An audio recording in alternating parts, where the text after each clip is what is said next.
Nathan Judo, I'm here with the Wolves reporter. It is Mr. Liam Keane. Liam, FA Cup, Wolverhampton Wanderers 2, Bristol City 1. Book your hotels for Wembley, baby. We're going. Look, surprisingly strong side, named by Vitor Pereira, and I think they were value for the win in the end, although it should have been a bit more comfortable. Yeah, definitely. They deserved to win the game, and they did, but they didn't take their chances. They weren't clinical enough in that first half after a very good start, and then once you allow Bristol a way back into the game, it becomes a little bit concerning. So they started brilliantly. Yeah. You described it on Twitter as men against boys, and that was very fair. Bristol, no disrespect, they couldn't defend. They couldn't handle. Couldn't handle the pace, could they? Down both flanks. The gulf between Premier League and Championship was clear. It was on show.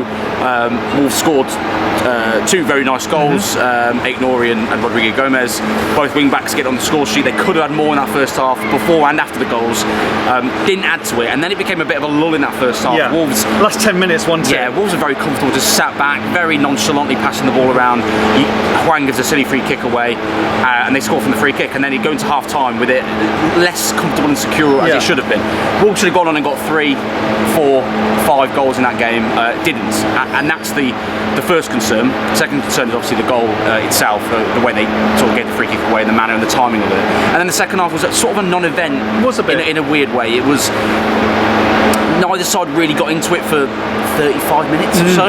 Wolves had a couple of chances. Hwang missed a couple of very good chances, but Wolves were never really looked likely to score. And then, as you expect at home, with it being 1 goal difference, Bristol started to up it and started to get chances. Came very close, of course, hitting the crossbar to scoring. But Wolves got themselves through it. They managed the 5 minutes of extra time very well, I thought, as well. It was unconvincing at the end, but a win nonetheless. Yeah. Look, new debut, Emmanuel Agbadou. How do you think he fared today? Yeah, not outstanding, but definitely not bad. Consistent, dealt with a lot of the threat relatively well. Thought he was a little shaky in possession a couple of times. A couple of crossfield passes, a couple of shanked clearances on a couple of occasions that weren't quite up to scratch. But overall, pretty straightforward and easy for him, comfortable enough. And he'll have a much bigger test to come. Newcastle on Wednesday. Wednesday was what I was thinking of. It's a much greater task, and of course the 5 games Wolves got coming up are very difficult. Strong side named by Vitor Pereira, surprisingly strong to be honest today, but in terms of Emmanuel Agbadou and his development, good that he was alongside 2 senior players in Matt Doherty and Santiago Bueno, albeit on the left hand side. We might not see him on the left hand side too many times, but that will help him if he was with 2 youngsters, and it might be different, but that will, because we're expecting potentially those 3 to be the back 3 for Newcastle. Vitor Pereira is saying that he's not expecting Nelson Semedo or Craig Dawson to be back in time for the game, or Totti Gomez. So it will be good for him to get used to these players and hopefully develop a bit of a relationship. Yeah, definitely. It seemed pretty obvious to me that he should have played today. Of course, there'll be people concerned about injuries and just sort of general fitness and sort of him being prepared and ready for this game. But he'd been playing in France. He came in, trained Thursday, trained Friday, was ready for the game, and I thought it was a smart thing to play him. Maybe slightly surprised he got through the whole game. Actually, I thought he might have come off slightly earlier, but it wasn't a high stress game, though, was it for him? No, it wasn't. And you needed the minutes to get used to English football, because it is different to French football. Even playing a Championship side, it's very different. So he needed that opportunity, and I thought against alongside the other 2, it was a relatively solid back 3, to be honest. Of course, the wing backs added the spark and the creativity, but those 3 I thought did relatively well. Yeah, and I thought the guys in the midfield, Andre and João Gomez, I thought they were very good today. Jorgen Strand Larsen still a bit off it, I thought, and Hwang Hee-chan, difficult day for him. Yeah, we've been big champions of Hwang, and I think rightly so and fairly so. But when you're given an opportunity, you have chances in a game and you don't take them, in the manner in which he did, that's concerning. And you have to criticise him, because he was poor today, he really was.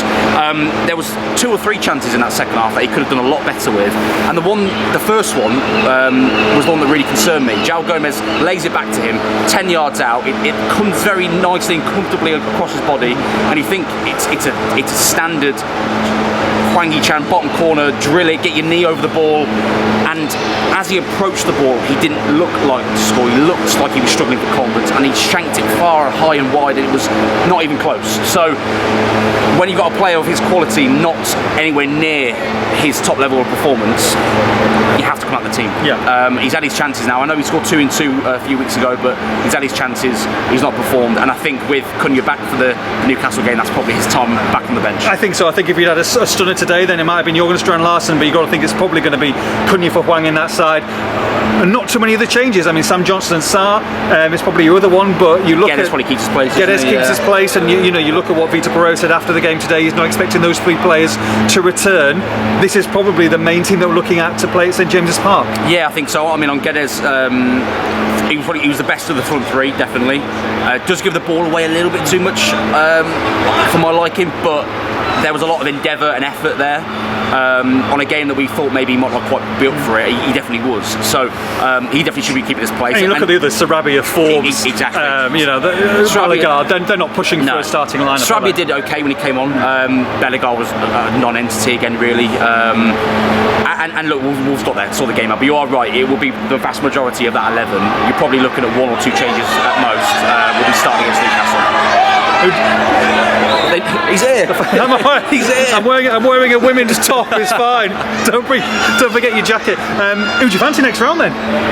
Oh, go on. Who do you fancy, lads? That's a tough one. Do you fancy like a nice easy one at home? League 2 away or something? Or do you fancy home or what do you want to travel? What you want to do with United 2 Football League clubs, don't you? Yeah, but look, we're long in the tooth now, mate. It's home comfort. We want Premier League stadiums. I don't want to be coming there. You know what I mean? Yeah. These places, no mixo. What are you talking about? Oh, disgraceful. That's League 2 a long time ago, mate. I'm not going back there. It's a tough one. A relatively comfortable game for Wolves to win and go through because it's not the priority, the FA Cup, obviously. But if Wolves keep winning games, it's only a good thing. It's only a good thing for the team. It's only a good thing for the club. Keep going. I'm just checking. Checking a score. Who I would want is a tough one to call. But I think as long as you get a game that's going to be competitive and Wolves will get through and hopefully win it, then I'm happy enough for that. I was going to say Middlesbrough away, but they're bloody out of the cup anyway. So bloody hell. And they've been, bro. Might have been a new saving for them as well. Maybe next season. Wolves 2, Bristol City 1. For all the post-match reaction, make sure you log on to expressandstar.com.